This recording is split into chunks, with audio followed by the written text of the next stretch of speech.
प्रथम करंथिय 10 पर्व। कारण हे भाई माने आम्भमानकर पितृपुरुष समस्ते मेघ तले थिले, आउ समस्ते समुद्र मध्य देई पुणी समस्ते मेघ समुद्र रे मूसांक उद्देश्य रे बाप्तिजित हेले, आउ समस्ते एक पारमार्थिक खाद्य भोजन कले और समस्ते एक पारमार्थिक पेय पान कले, जेणु सेमाने सेमानकर अनुवर्ती पारमार्थिक शैल पान करुथिले, आउ सेई शैल ख्रीष्ट। तथापि सेमानक मध्यरु अधिकांश ठारे ईश्वरक संतोष नथिला, तेणु सेमाने प्रांतर रे मले। ए समस्त कथा जे तुम्हे माने अज्ञात थाओ, एहा मोर इच्छा नुहे। सेमाने जे प्रकार मंद विषय रे अभिलाषी होइथिले, आम्भे माने जेपरि से प्रकार अभिलाषी न हेउ, एथि निमंते एई समस्त विषय आम्भमानक पक्षरे दृष्टांत स्वरूप होइअछि। जेपरि सेमानक मध्यरे केतेक प्रतिमा पूजक हेले, सेपरि तुम्हे माने प्रतिमा पूजक हुओ नाही। जेपरि लेखा अछि, लोक माने भोजनपान करिबाकू बसिले आ नृत्य करिबाकू उठिले। जेपरि सेमानक मध्यरे केतेक व्यभिचार करी एक दिन रे 23,000 मरिगले, सेहीपरि आम्भे माने व्यभिचार न करू।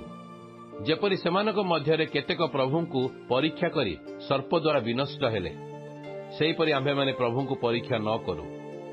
जेपरि सेमानक मध्यरे केतेक लोक बचसा करी संहारक द्वारा विनष्ट हेले, सेपरि तुम्हे माने बचसा कर नाही। एही समस्त दृष्टांत स्वरूपे सेमानक प्रति घटिला।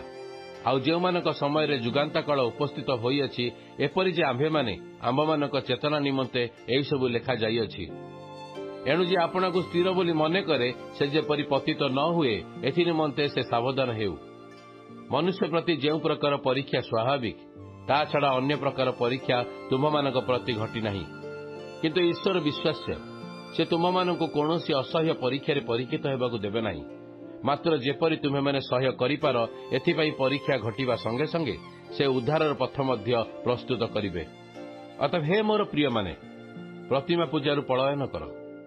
मु बुद्धिमान लोकमानकु कहिला परि कहूअछि, मु जाहा कहूअछि ताहा तुम्हे माने निजे विचार कर। जेउ आशीर्वादर पात्र को आम्भे माने आशीर्वाद करू, ताहा कि ख्रीष्टଙ୍କ रक्तर सहभागिता नुहे? जेउ रोटी आम्भे माने भांगू, ताहा कि ख्रीष्टଙ୍କ शरीरर सहभागिता नुहे?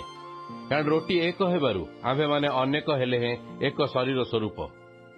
जेणु आम्भे माने एई समस्त सेई एक रोटीर अंश। शारीरिक जन्मानुसारे जो माने इस्राएल लोक, सेमानंकु देख, जो माने बलि मांस भोजन करती, सेमाने कि बेदीर सहभागी नुहंती? तेबे देवप्रसाद बोली जे किछि अछि बा प्रतिमा बोली जे किछि अछि, एहा कि मु कहूअछि? ना, किंतु मु कहूअछि जे जहा जहा सेमाने बलि स्वरूपे उत्सर्ग करती, सेई सबु सेमाने ईश्वरଙ୍କ उद्देश्य उत्सर्ग न करी भूतमानक उद्देश्य करती। आउ तुम्हे माने जे भूतमानक सहभागी हो, एहा मोर इच्छा नुहे। तुम्हे माने प्रभुंक पानपत्र और भूतमानक पानपत्र उभयर पान करि पार नाही। तुम्हे माने प्रभुंक मेज और भूतमानक मेज उभयर अंशी होई पार नाही। अथवा आम्भे माने कोन प्रभुंकर विरक्ति जन्माइबा? आम्भे माने कि ताहांक ठारु बलवान?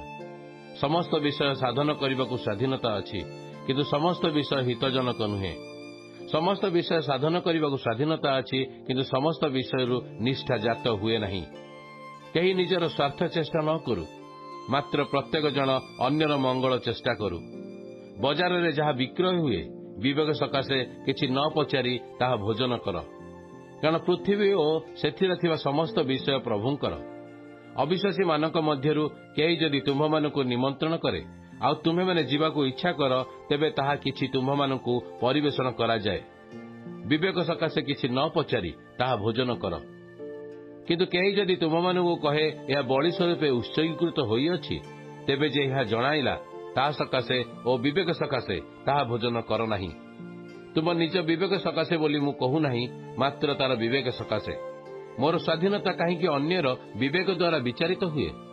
जदि मु धन्यवाद दे भोजन करे, तेबे जहा निमंते धन्यवाद दिए, ताहा निमंते निंदित हुए काहीकि? अतएव तुम्हे माने भोजन कर कि पान कर अबा जहा किछि कर, ईश्वरଙ୍କ गौरव निमंते सबु कर। जिहुदी बा ग्रीक, ईश्वरଙ୍କ मंडली काहारी झुंटिबार कारण हुओ नाही। जेपरि मु मध्य मोर स्वार्थ चेष्टा न करी अनेकଙ୍କ परित्राण निमंते सेमानଙ୍କ मंगल चेष्टा करे, पुणी सबु विषय समस्तଙ୍କୁ संतोष करबाकू यत्न करे।